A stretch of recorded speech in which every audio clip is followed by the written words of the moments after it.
Hi everyone. Okay, so today we're all going to attempt to make something similar to this. It's a 10 by 10, so 10 stitch by 10 row single crochet square.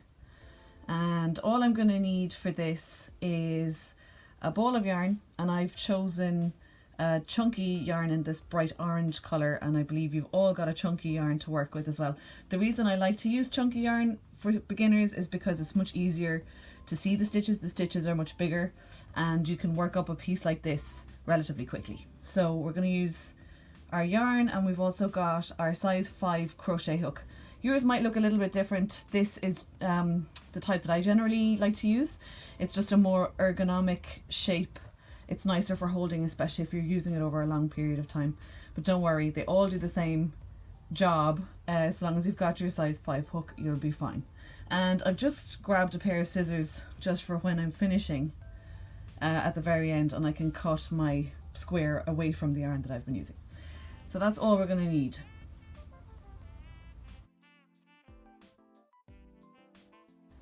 So crochet has both UK and US terms. So when I say that previously that this is a single crochet square, that's the US term.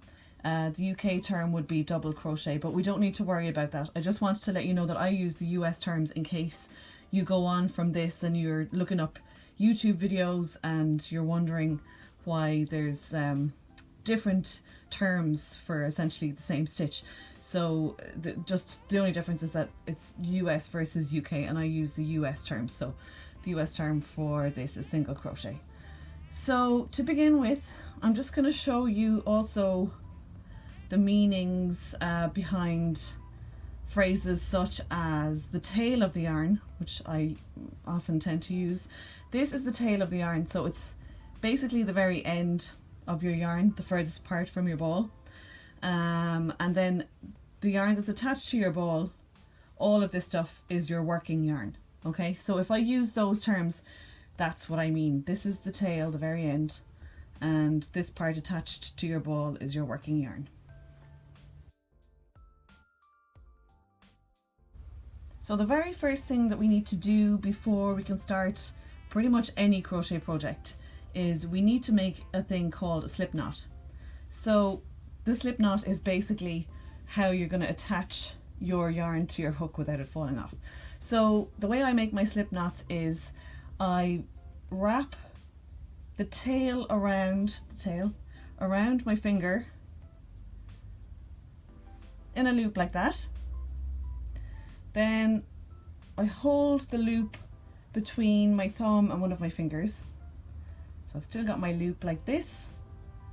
And then I tuck my tail behind my loop, and I'm just going to pull it through gently. And you can see there it's made a nice little knot, which you can move, you can tighten and you can loosen. Okay, so I'll show you that once more. So I've got my tail of my yarn, I wrap it around my finger until it forms a loop. I take the loop off my finger,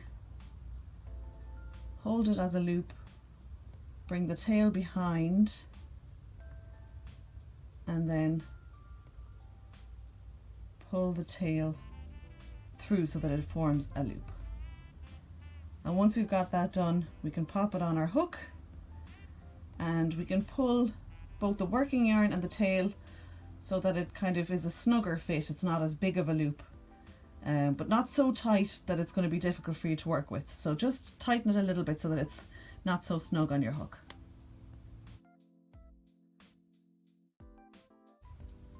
Okay, now we've got our slip knot on our hook.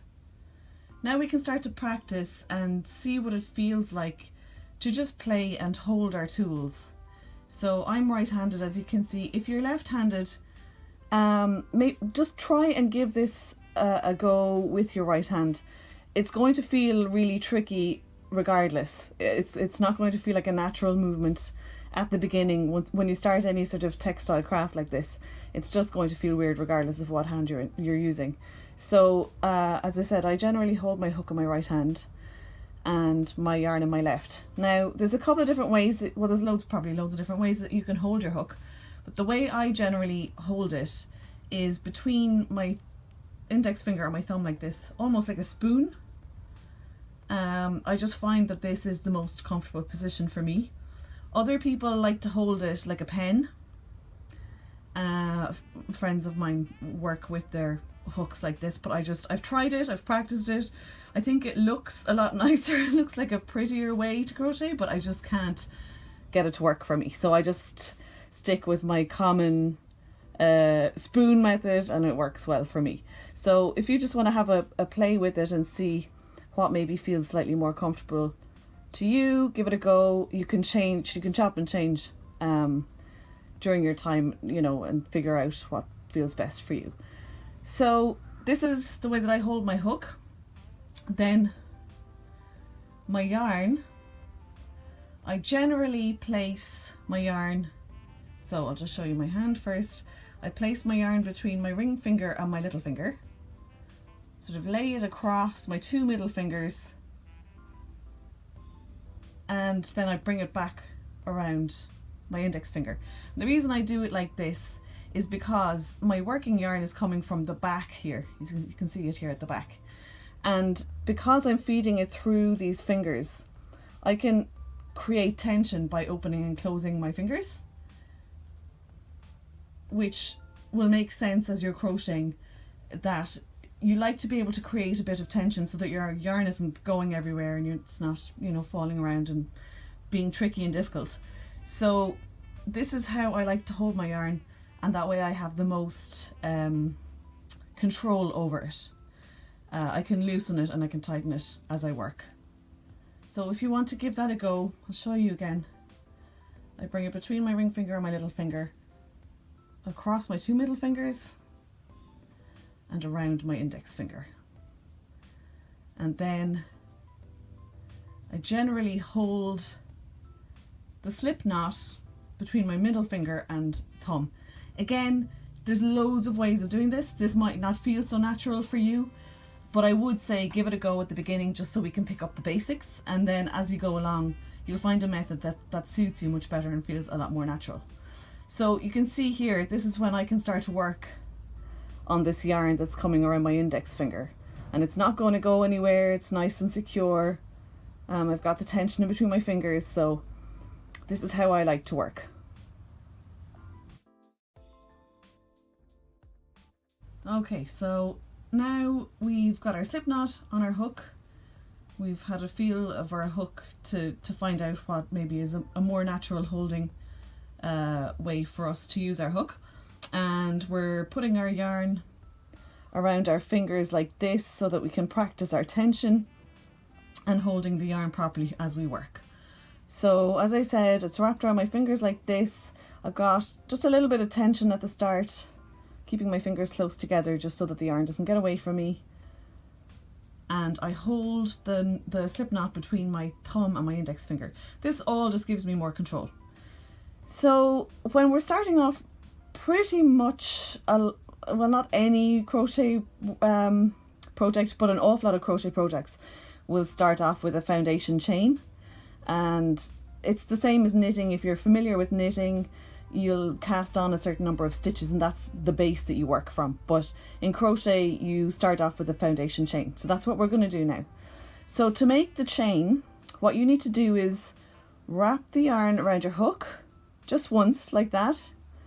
I like to wrap it around the top, and then I rotate my hook down so that the yarn is nicely secured in there, and I'm going to pull that through my slip knot, and that makes one chain.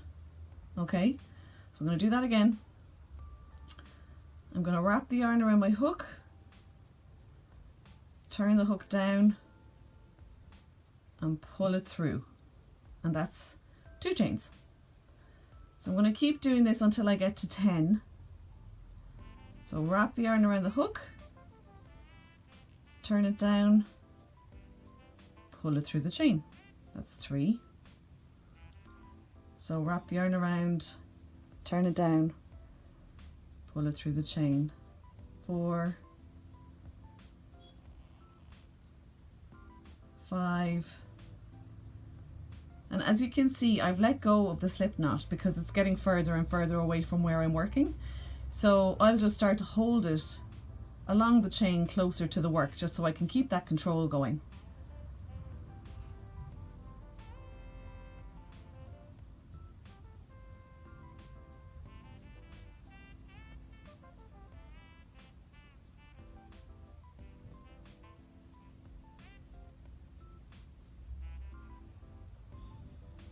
Now I think that's 10, but I've lost count, so I'm just going to check here that we've got 10.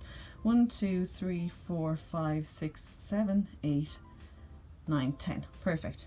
So if you can see here, these are our chains. They kind of look like little V's. So one V is one chain, and basically that equates to one stitch. Okay, so I've got 10. Like I said, I made my square here with 10 by 10, so it was 10 stitches by 10 rows. Now the thing to remember with crochet is, as you're moving along your piece, you need to, the way I like to explain it is, it's almost like the building blocks for a wall. So if you lay down your foundation wall and you want to build the next level, you need to start with a brick on top of your last row to begin your next level to work back the way. So basically what that means in crochet terms is you need to make a thing called a turning chain. So we've got our 10 chains, and then just as before, we're gonna yarn over, turn our hook down, pull it through the chain, and this chain is basically our building block, so we can start to build back along this row. So if you can just keep that idea of the building a wall in your mind, hopefully it'll start to make a bit more sense. When you progress, if you do progress and you keep going with crochet, which I really hope you do, the variety of turning chains changes depending on what stitch you're using and what height you need to get to for the next level of crochet. But because we're doing single crochet, we only need to do one chain to work back on our next row. And that's our turning chain. Okay, so we've worked on our foundation chain and we've learned a bit about what our turning chain is. So now we're going to go back and work on row 2. So to work on row 2, we are again just thinking about the wall and the building metaphor to come back along our work. Our turning chain, we're not going to crochet directly into our turning chain, okay? So we're going to skip our turning chain and into the top of our V. Let me show you a bit closer. So you can see our stitches here that I showed you previously are like little V's. I'm trying to focus, but it won't focus very well. Hopefully you can see that. You can see our V's all the way along. So we're going to crochet into, not into our turning chain as I said, into the next one. We're going to go into the top of our V. And just as before, like when we were chaining, we're going to wrap the yarn around, turn the hook down and pull it through. Okay, so now at this point we've got 2 hooks on our loop, 2 loops on our hook even. So we're going to yarn over again, turn our hook down and pull it through both of those loops. Okay, so that's 1 stitch. So again, we're going to move on to the top of the next V. So we've just worked into this one, so this is our next one. So we'll push our hook through, we wrap the yarn around, turn it down, pull it through. We've got 2 loops on our hook. We'll wrap the yarn around, turn it down and pull it through 2. And now we've got 2 stitches. So again, we just keep going back along our work in exactly the same fashion. So we've just crocheted into this chain here, this stitch here. So we're going to go into the top of the next V. We're going to yarn over, turn our hook down, pull it through. We've got 2 loops. We yarn over, turn our hook down and pull it through 2. So you can see it's starting to build up here.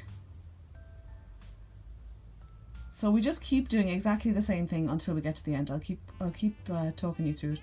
So we've just crocheted into this stitch here. We're going to go into the top of the next V, yarn over, turn our hook down, pull it through. We've got 2 loops, yarn over, turn our hook down, pull it through the 2 loops.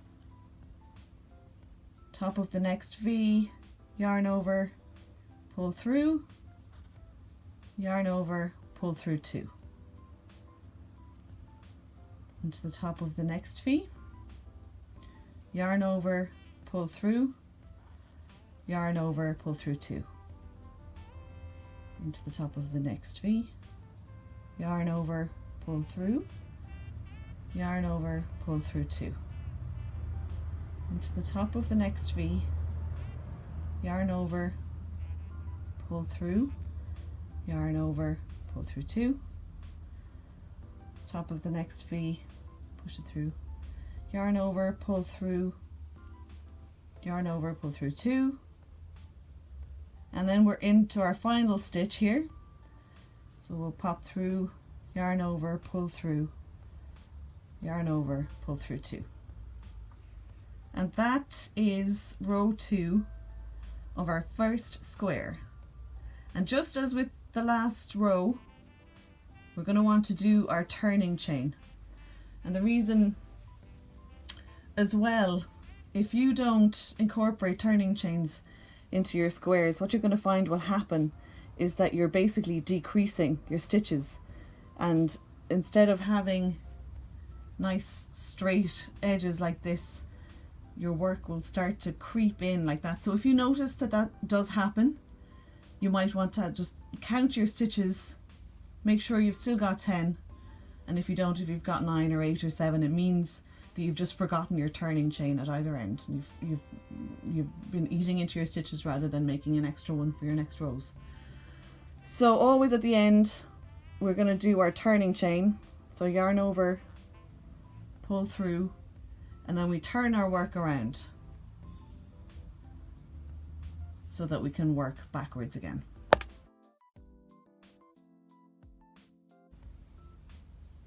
Okay, so now we're on to row 3.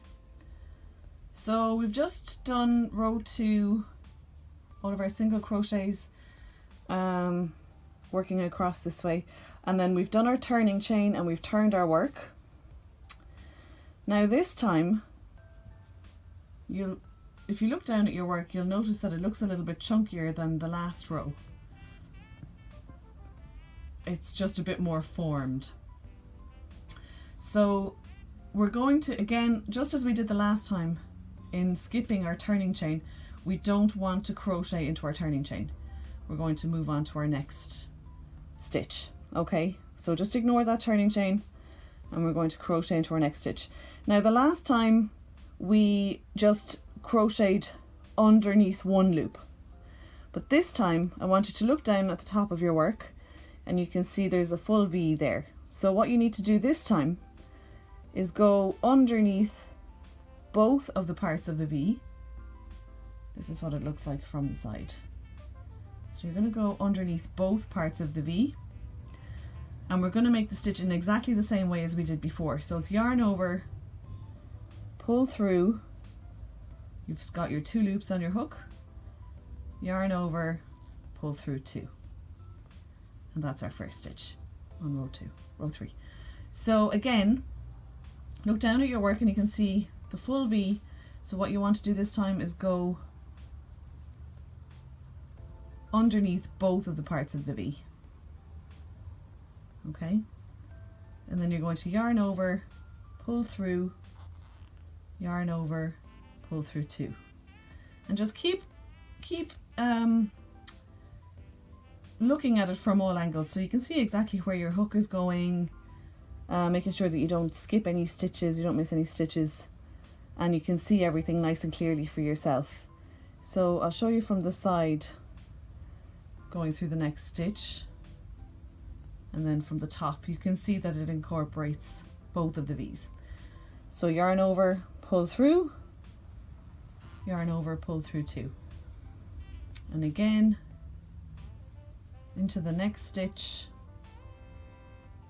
yarn over, pull through, yarn over, pull through 2. And you can see on this row already it's beginning to look just like the last row. So we'll go into our next stitch, yarn over, pull through, yarn over, pull through 2. Into the next stitch, yarn over, pull through, yarn over, pull through 2.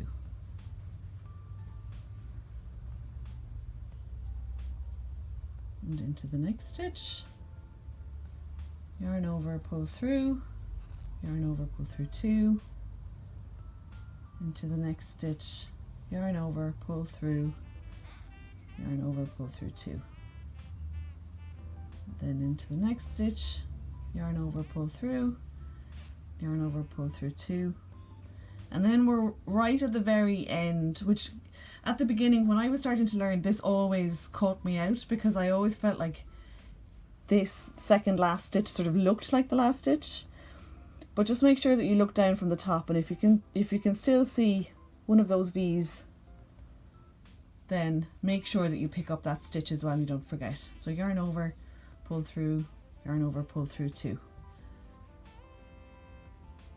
1, 2, 3, 4, 5, 6, 7, 8, 9, 10. So I've still got my 10 stitches. All is looking good. We're finished this row, and now what we need to do is our turning chain again. Don't forget our turning chain. So yarn over and just pull through, okay? And then we're going to turn our work and exactly the same as before, the last stitch, the last row, we're going to ignore our turning stitch and we're going to go underneath both V's of the next stitch, just like that. Yarn over, pull through, yarn over, pull through 2. And we're going to keep doing exactly the same thing all the way across. So I'm going to be quiet now because I'm sure you've gotten it at this point.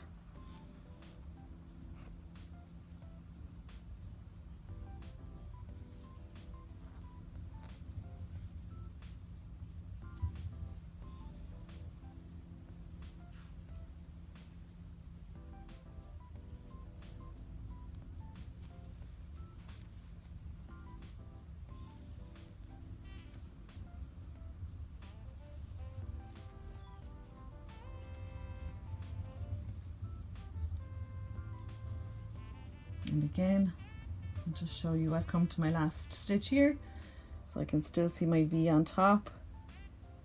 So I go through that stitch, pull through 2.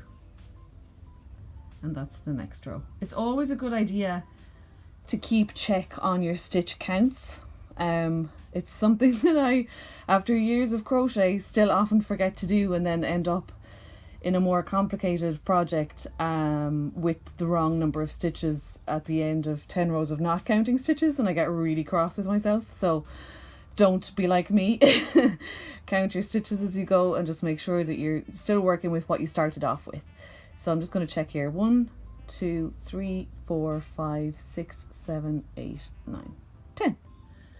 So that's the easiest way to count the stitches, is just by looking at it from the top, and you can see your V, and each V is a stitch.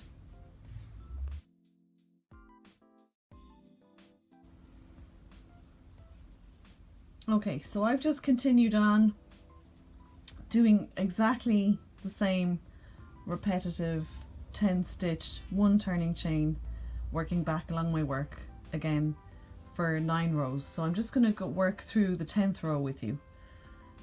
Just as before, we're going to do our turning chain at the end of our row 9.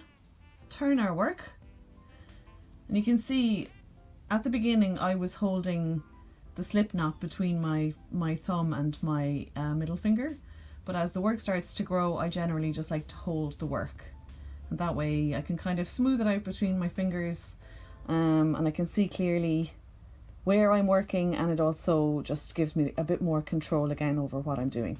So as before, we're going to skip our turning chain. We're going to go into the next chain, yarn over, pull through, yarn over, pull through 2, all the way to the end of the row, and then I'm going to show you how to finish off your work.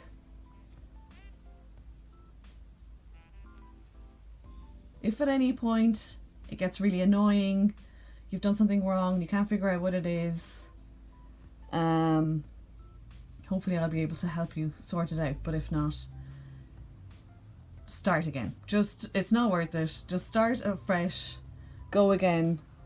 As with any craft, everything takes practice, so don't get disheartened if things aren't working out straight away. They certainly didn't for me. This has taken years of working to well, I won't say perfect, because I don't think I am perfect, but I've gotten to a point of working with crochet that I'm happy with it. So don't get disheartened. That's the main thing. Just persevere, keep going. You absolutely will get there. Okay, so we're at the end of our row 10. And as you can see, we're still attached to our working yarn. So I'm just going to grab my scissors at this point, and I'm going to just snip the yarn away from the ball that I'm working from. And then what I need to do is I'm going to yarn over, and I'm just going to pull the yarn through the loop, give it a little tug, and then it's nicely secured and none of those stitches are going anywhere. So that's my 10 by 10 square, which you can turn squares into anything. You could increase the stitches on this. You could do 100 stitches and keep doing the same method over and over and over, maybe using different coloured yarns or incorporating stripes. You can make a huge blanket. If you wanted to make a ton of squares, you could just make lots of different multicoloured squares and then stitch them all together and make a blanket or make a scarf. Once you have the basics down, you can just make a ton of stuff. It really does roll into so many other things. So just give it a go and try your best and persevere, and hopefully we'll sort it out between us.